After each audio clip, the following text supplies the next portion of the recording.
Alors, ici, c'est un centre de dépistage et de diagnostic. Alors, notre rôle, c'est de voir les images, des anomalies sur la mammographie, de les analyser et de voir s'il y a lieu de pousser le diagnostic vers des interventions plus loin. Alors, voici cette patiente, par exemple, qui vient parce qu'elle a une masse ou un placard à gauche, on sent une nodosité. Bon. On fait l'examen mammographique, on voit en effet une densité ici, c'est mal défini, c'est assez flou. On en a une autre à droite, hein, et l'examen est fait dans deux vues différentes, une vue oblique et une vue supéro-inférieure. La lésion, elle est revue en supéro-inférieure. Bon, déjà, on a la perception d'une anomalie sur le film. Il faut savoir si ça, c'est véritable ou si c'est juste une superposition d'images. Alors, on va faire des films accentués, grossis, ciblés sur cette lésion qui nous apparaît encore, qui nous montre aussi des calcifications. Les calcifications, elles sont à risque dans un sein dans 25% des cas. C'est-à-dire que quand vous trouvez des calcifications dans un sein, vous avez 25 chances sur 100 de trouver un cancer dans ces calcifications.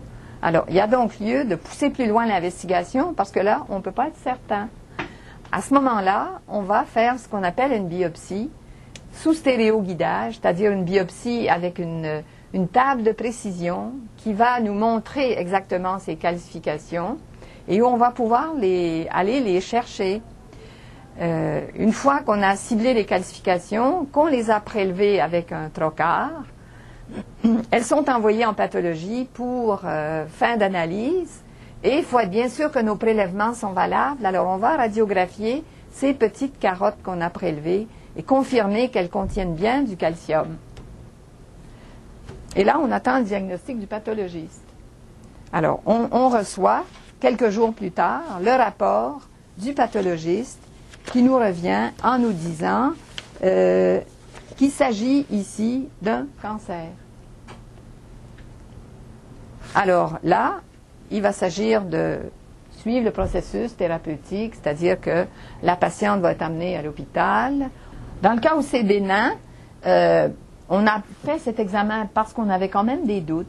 Alors, la patiente a un suivi beaucoup plus serré.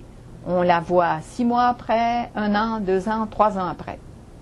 On revoit ce sein, puis on s'assure bien que le diagnostic qu'on a posé à la biopsie correspond bien à une lésion bénigne, alors que nous, on avait des doutes. Alors là, on confirme la bénignité par l'évolution de cette lésion-là.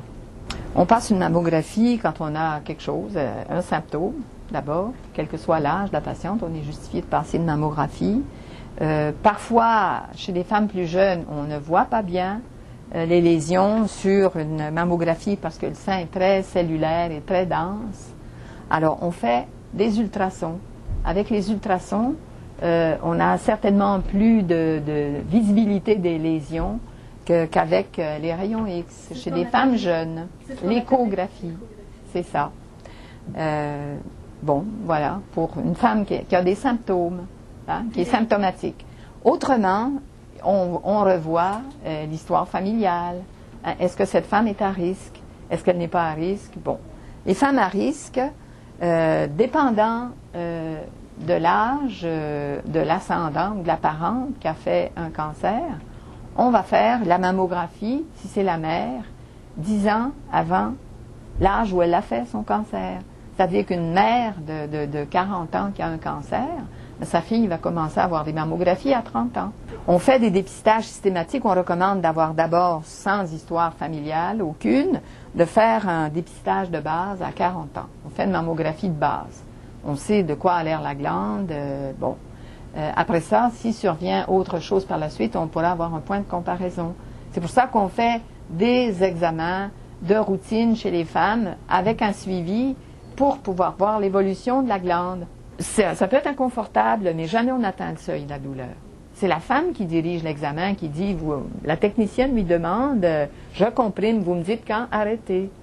Il y a quand même, je dirais, 8% des lésions qui échappe à presque toute forme de diagnostic. Hein. Mais au moins en mammographie, la mammographie, dans les meilleures mains, va être bonne à 92-95%. Il y a des lésions qu'on ne voit pas, soit parce qu'elles ne sont pas évidentes, elles poussent de façon tellement diffuse qu'on ne les voit pas sur le film. C'est ça, la plupart du temps, la raison pour laquelle on les manque. Il y a d'autres quand même, il y a d'autres techniques qui vont nous les montrer. On a quand même 3 éléments principaux. Là, en commençant, on a l'examen clinique, hein, la mammographie et l'échographie. Il y a des lésions qui peuvent échapper à ça, très peu quand même. Mais sinon, on a, dès qu'on a un doute, je veux dire, on peut faire, on peut aller vers la scintimammographie, par exemple, qui, elle, va voir des lésions qu'on ne perçoit pas d'aucune façon.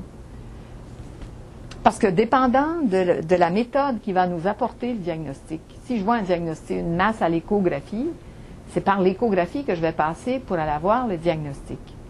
Hein? Ça veut dire qu'on aura des techniques qu'on va faire avec un écho guidé. Et d'autres techniques où on ne voit pas la lésion à l'échographie, on prendra en stéréotaxie, comme on a vu cet après-midi. Le volume de la lésion au départ, même si c'est une lésion qui est très agressive, même s'il s'agit d'une femme très jeune, si vous prenez des lésions de moins d'1 centimètre, il y a une publication de San Francisco qui va vous dire que les femmes chez qui on trouve une lésion de moins d'1 centimètre par mammographie, c'est-à-dire qu'elle n'est pas symptomatique, c'est une découverte fortuite, là, hein, elles survivent, il y en a 95% qui survivent à 20 ans. Donc, c'est très important de passer des mammographies. Attendez pas de palper les lésions. Vous allez avoir des lésions trop avancées. Et le diamètre des lésions, c'est ça qui va faire que vous allez avoir un taux de survie très prolongé. Dès que vous baissez de 5 mm, 5 mm, 1 cm, 1 cm et demi, vous voyez la courbe de survie qui descend tout le temps. Donc, le diamètre de la lésion, c'est très important. Par la suite, évidemment, il y a le degré d'agressivité de la lésion. Il y a déjà l'envahissement ganglionnaire, mais ça, ce sont des lésions qui sont plus volumineuses. Si on veut vraiment faire baisser le taux de mortalité chez les femmes, il faut voir des lésions en bas d'1 centimètre. Je vous remercie beaucoup. Je vous en prie.